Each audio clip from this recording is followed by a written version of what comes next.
మంత్రి నారా లోకేష్ మాట్లాడుతున్నారు, లైవ్ చూద్దాం. 3వ తారీఖు నుంచి ట్రాక్ చేస్తాం జరుగుతుంది. ఆయన యుఏఈకి వెళ్లే ముందల కూడా సమీక్ష చేశారు, యుఏఈలో ఉన్నప్పుడు సమీక్ష చేశారు, తిరిగి వచ్చిన తర్వాత కూడా అనేక రివ్యూ మీటింగ్లు చేశారు. సుమారుగా 12 రివ్యూ మీటింగ్లు, టెలికాన్ఫరెన్స్లు, వీడియో కాన్ఫరెన్స్ గౌరవ ముఖ్యమంత్రి గారు నిర్వహిస్తాం జరిగింది. గౌరవ ప్రధానమంత్రి నరేంద్ర మోడీ గారు కూడా నిన్న గౌరవ ముఖ్యమంత్రి గారితో మాట్లాడటం జరిగింది. ఏర్పాట్లన్నీ ఎలా ఉన్నాయనేది ఆయన స్వయంగా తెలుసుకుంటాం జరిగింది. ఆ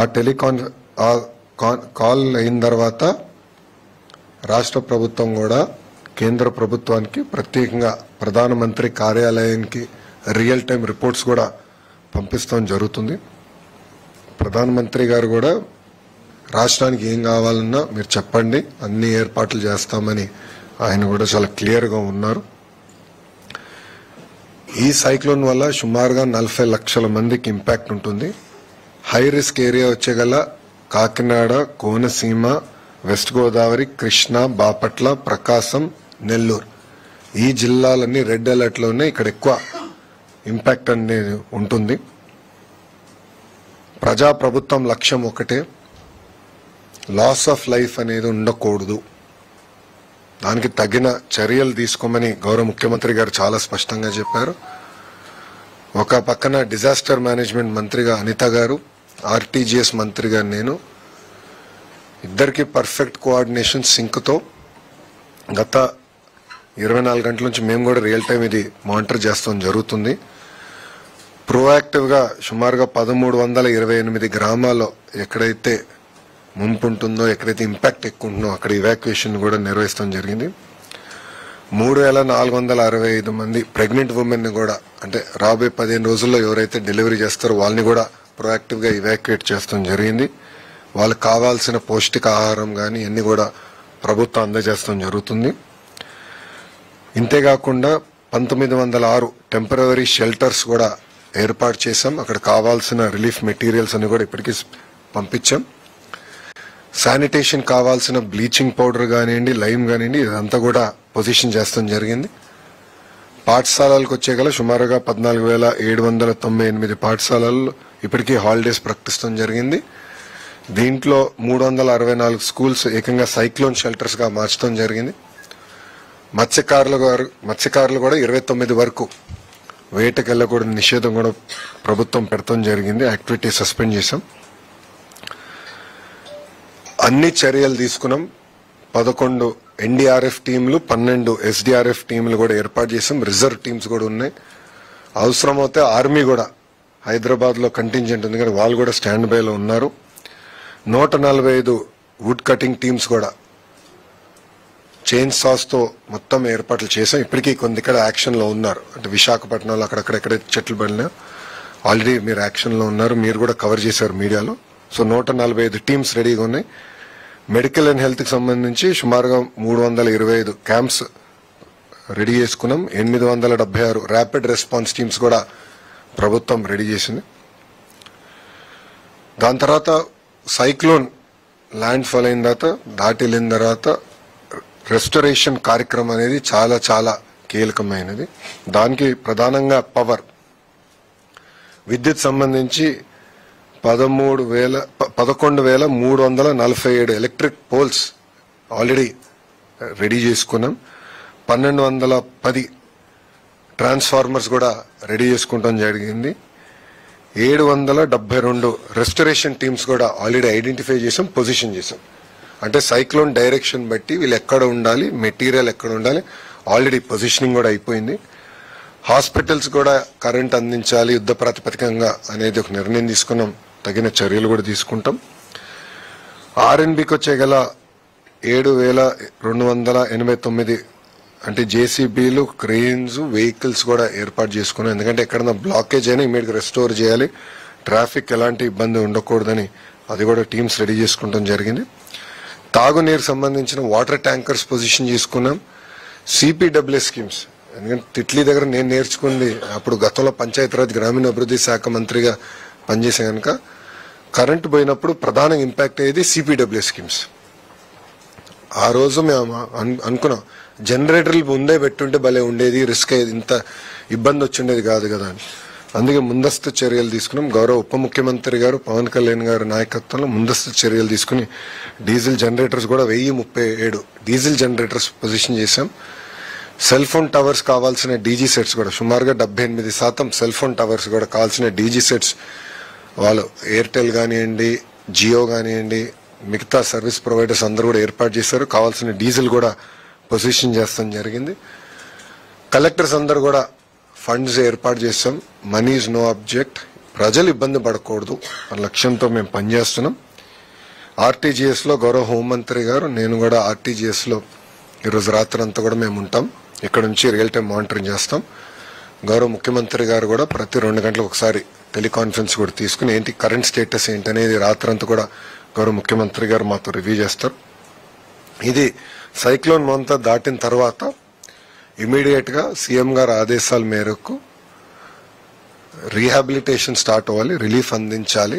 దానికి కూడా ఏంటంటే డ్రోన్స్, లో లెవెల్ ఫ్లయింగ్ ఏరియల్ వెహికల్స్ పెట్టి మొత్తం రియల్ టైం ట్రాకింగ్ చేసి పంట నష్టం ఎంత జరిగింది, ఇల్లు ఏంటి, మొత్తం రియల్ టైం ట్రాకింగ్ చేయమని చెప్పారు. చేసి దాని తర్వాత రిలీఫ్ రీహాబిలిటేషన్ కూడా యుద్ధ ప్రాతిపదికంగా డేటా డ్రివెన్ మోడల్లో చేయమని ఆయన ఆదేశాలు జారీ చేశారు.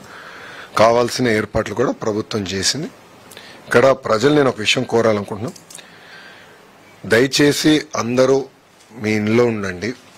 రెండోది బీచెస్ కానీ లో లయింగ్ ఏరియాస్ కి దయచేసి వెళ్ళొద్దండి. అధికారులు చెప్పింది తూచా తప్పకుండా పాటించండి. ఎందుకంటే ఇది చాలా ఇప్పుడు ఉన్న సమాచారం మేరకు 100 కిలోమీటర్ల వేగంగా వస్తుంది కనుక అందరం జాగ్రత్తలు తీసుకోకపోతే మళ్ళీ ఇబ్బంది పడతాం. ఇప్పటికీ మీడియా మిత్రులు మీరు కూడా కవరేజ్ చేస్తున్నారు, మీరు కూడా ప్రజల్లో చైతన్యం తీసుకొచ్చే విధంగా మీరు కూడా న్యూస్ ఆర్టికల్స్ చేస్తున్నారు, నేను మానిటర్ చేస్తున్నాం, పాజిటివ్ గా బిల్డ్ చేస్తున్నారు. సో ప్రజలు కూడా ఏంటంటే అడ్వైజరీ టైం టు టైం తీసుకుని అది పాటించాలి మేము కోరుతున్నాం. ఈ టైం బయటికి వెళ్తాం కరెక్ట్ కాదు, బీచ్ల దగ్గరికి వెళ్తాం, వీడియోలు చేస్తాం, ఇది టైం కాదు. ఇది అందరు జాగ్రత్తగా ఉండాలి. చాలా క్రిటికల్ అవర్ ఉంటుంది 11:30 నుంచి. ఇప్పటికి మీరు చూస్తే చాలా దగ్గర వర్షాలు గట్టిగా పడుతున్నాయి, దాటిన తర్వాత కూడా వర్షం ఉంటుంది కనుక అందరూ అప్రమత్తంగా ఉండాల్సిన అవసరం చాలా చాలా ఉంది. సారీ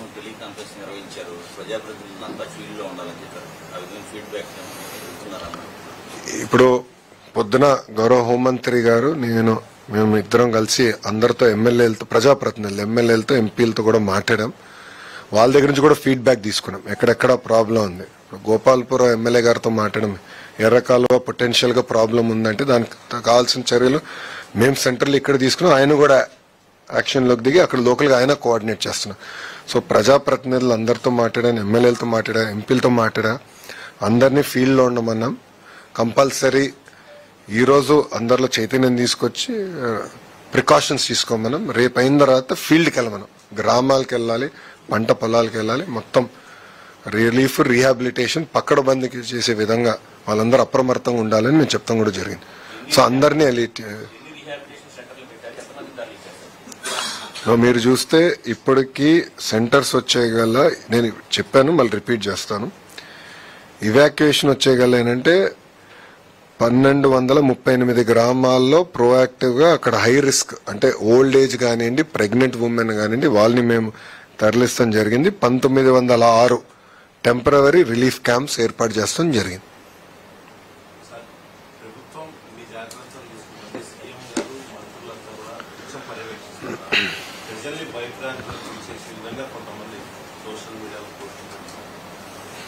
అంటే ఇనీషియల్ గా కొంతమంది చేశారు, దానిపైన యాక్షన్ ఏముంటుంది అనేది మేడం గారు తీసుకుంటారు. బట్ ఇప్పుడు మా ఫోకస్ అంతా ప్రజల్ని అప్రమత్తం చేయాలి, అదేవిధంగా వాళ్ళ చైతన్యం తీసుకురావాలి, మళ్ళీ ప్రభుత్వం పరంగా రిలీఫ్ రీహాబిలిటేషన్ కూడా మేము రెడీ అవ్వాలి. సో ప్రభుత్వం అలర్ట్ గా ఉంది. ఇది ఈ రోజు కాదు, 23 నుంచి మేము మానిటర్ చేస్తున్నారు. గౌరవ ముఖ్యమంత్రి గారు స్వయంగా మానిటర్ చేస్తున్నారు. ఇప్పటికీ 12 సార్లు రివ్యూ మీటింగ్లు కానీ, టెలికాన్ఫరెన్స్ కానీ, వీడియో కాన్ఫరెన్స్ నిర్వహించారు. మీరు కూడా దయచేసి గమనించాల్సిన విషయం, ప్రజాప్రతినిధులు కూడా ఫీల్డ్ లో ఉన్నారు, ఎమ్మెల్యేలు కానీ, ఎంపీలు కానీ అందరూ ఫీల్డ్ లోనే ఉన్నారు. మా గొట్టపాటి రవి గారు ఎనర్జీ మినిస్టర్ అక్కడనే ఉన్నారు. పొద్దున మేము అందరం ఆడుకుంటే అక్కడ ఎక్కడుంటే బెటర్ అంటే ఇది ఎక్కడ ఎఫెక్ట్ ఎక్కువ ఉంటున్నది ముందులే గేజ్ చేసుకుని అక్కడ మూవ్ అయిపోయారు అందరూ. సో మంత్రులతో సహా అందరూ అప్రమత్తంగా ఉన్నాం. ఎవరి నియోజకవర్గం వాళ్ళు కూడా జాగ్రత్తగా మానిటర్ చేసుకోవాల్సిన అవసరం ఉంది. ఇది ఎవరు లైట్ గా తీసుకోరు, చాలా సీరియస్. సైక్లోన్ అనేది సైక్లోన్, ఎంత స్పీడ్ వస్తుంది అనేది డిఫరెంట్. బట్ అప్రమత్తంగా లేకపోతే లాస్ ఆఫ్ లైఫ్ ఎక్కువ ఉంటుంది. సారీ,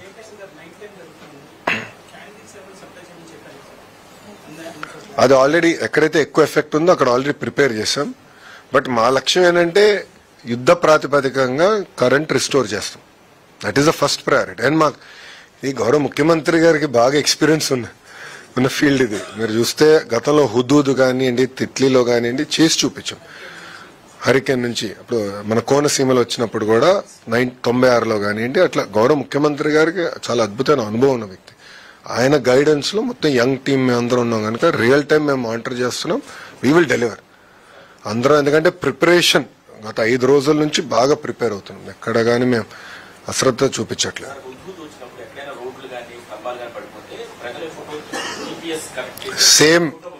సేమ్ ప్రాసెస్ ఇప్పుడు ఉందమ్మా, సేమ్ ప్రాసెస్ ఇప్పుడు ఉంది. ఎక్కడైతే చెట్లు పడిపోతే ప్రజలు కూడా చెప్పేదానికి అవకాశం ఉంది. దాన్ని కూడా ఫాలోఅప్ మెకానిజం పెట్టాం. ఒక అలర్ట్ వచ్చింది, అలర్ట్ సాల్వ్ అయ్యే వరకు రెజల్యూషన్ వచ్చే వరకు కూడా మానిటరింగ్ మెకానిజం ఏర్పాటు చేసుకున్నాం. సో మేము కూడా ఏంటంటే ఇప్పుడు మేడం గారు కూడా రియల్ టైం ఫీడ్బ్యాక్ వస్తుంది. హోంమంత్రి గారు కూడా ఎక్కడ చెట్లు పడిపోయినాయి ఏంటనేది, ఎందుకంటే ఫైర్ మేడం గారి కింద ఉంది కానీ మేడం గారు కూడా మానిటర్ చేస్తున్నారు. సో మీకు ఇప్పటికీ ఎన్ని దిక్కలు పడినాయి, ఎన్ని చెట్లు పడినాయి, ఎన్ని క్లియర్ అయిపోయినాయి అంటే ఎన్ని క్లియర్ అనేది ఇప్పుడు రెలవెంట్ కాదు. ఎందుకంటే ఫాస్ట్గా అయిపోతా ఉన్నాయి. ఎక్కువ డ్యామేజ్ ఉన్నప్పుడు రెడీగా ఉంటాం.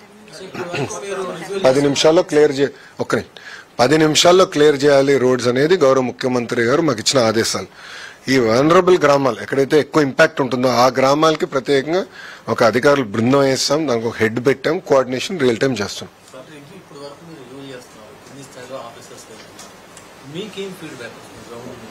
అందరూ రెడీగా ఉన్నారు. We are all ready.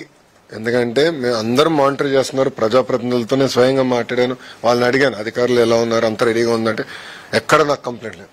అందరూ రియల్ టైం మానిటర్ చేస్తున్నారు. వాళ్ళు టెలికాన్ఫరెన్స్ పెట్టుకుంటున్నారు, GSWS వాళ్ళతో మాట్లాడుకుంటున్నారు, హెల్త్ డిపార్ట్మెంట్తో మాట్లాడుకుంటున్నారు, వాళ్ళు రివ్యూ చేసుకుంటున్నారు. వాళ్ళు కూడా అప్రమత్తం చేస్తున్నారు. అందరు రెడీగా ఉండండి, లైట్ గా తీసుకోదంటున్నారు. సో చాలా దగ్గర చూస్తే ఫ్లెక్సీలని కూడా తొలగించేశారు, అన్ని తీయించేసాం. ఎందుకంటే ఫ్లెక్సీ వచ్చి ఒకవేళ ఎవరిపైన పడినా మళ్ళీ లాస్ ఆఫ్ లైఫ్ ఉంటుంది కనుక ఆ ప్రికాషన్స్ అని కూడా మేము తీసేసుకున్నాం. ఒక నిమిషం.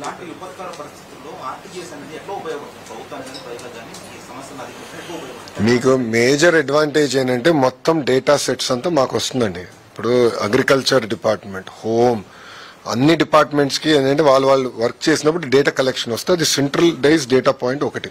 రెండోది RTGS లో అవేర్ ప్లాట్ఫామ్ కూడా క్రియేట్ చేస్తాం. అది ఆన్లైన్ ప్లాట్ఫామ్, మీ అందరు కూడా యాక్సెస్ ఉంది, లేకపోతే మీకు ఇస్తాం. అది ఆన్లైన్, అందరు చూసుకోవచ్చు. అక్కడ మేము రియల్ టైం మానిటర్ చేస్తున్నాం. చేసి ఎగ్జాక్ట్ లొకేషన్ ఎక్కడ హిట్ అవుతుంది, ఎవరు ఏం చేయాలి, ఎట్లా కోఆర్డినేట్ చేయాలి. ఇప్పుడు జనరల్గా డిజాస్టర్ మేనేజ్మెంట్ ఏంటంటే ఒక భాగం, డిజాస్టర్ అయ్యే లోపల మేనేజ్ చేయాలి, దాని తర్వాత చేయాలి. బట్ రిలీఫ్ రీహాబిలిటేషన్ జనరల్గా రెవెన్యూకి వెళ్తాం, డిపార్ట్మెంట్స్ వేరే. RTGS ఏంటంటే అందరినీ కలుపుతుంది, ఎక్కడ గ్యాప్ రాకుండా రియల్ టైం మానిటర్ చేసేటట్టు, ప్రధానంగా డేటా సెట్స్ కరెక్ట్ గా చేసేటట్టు. ఆ ఇంటిగ్రేషన్ టైట్ గా ఉంటేనే మెరుగైన సేవలు మేము ప్రజలకు అందించగలుగుతాం. కంపల్సరీ అది ఆల్రెడీ మీరు చూస్తే వాట్సాప్ ద్వారా అలర్ట్లు పంపిస్తున్నాం. నాకు కూడా వచ్చిన అలర్ట్లు SMS ద్వారా పంపిస్తున్నాం, వాయిస్ ద్వారా పంపిస్తున్నాం. నిన్న ప్రతి గ్రామంలో కూడా టమ్ వేయాలి, ప్రజలకి అవగాహన తీసుకురావాలని చేసాం. దాని తర్వాత ఫీడ్బ్యాక్ తీసుకున్నాం, జరిగిందా జరగలేదని. సో అట్లా ప్రోయాక్టివ్ గా RTGS ఆ ఫీడ్బ్యాక్ కూడా కలెక్ట్ చేస్తాం. సో ఎక్కడ గ్యాప్ లేకుండా చూసుకునే బాధ్యత RTGS తీసుకుంటాం. 99% అక్యురేట్ గా కోర్స్ ఎట్టు వెళ్తుంది, సైక్లోన్ ఎక్కడ ఇంపాక్ట్ రాబోతుంది, ఎంత మూవ్మెంట్ అవుతుంది, స్పీడ్ ఎంత వస్తుంది, చాలా రియల్ టైం ఎవ్రీ 2 hours మాకు డేటా అప్డేట్ అవుతుంది. సో అవేర్ డాష్ బోర్డ్, అది పబ్లిక్ డాష్ బోర్డ్, అది అక్కడ మేము మానిటర్ చేస్తున్నాం ఎక్కడ ఇంపాక్ట్ ఏంటని. అది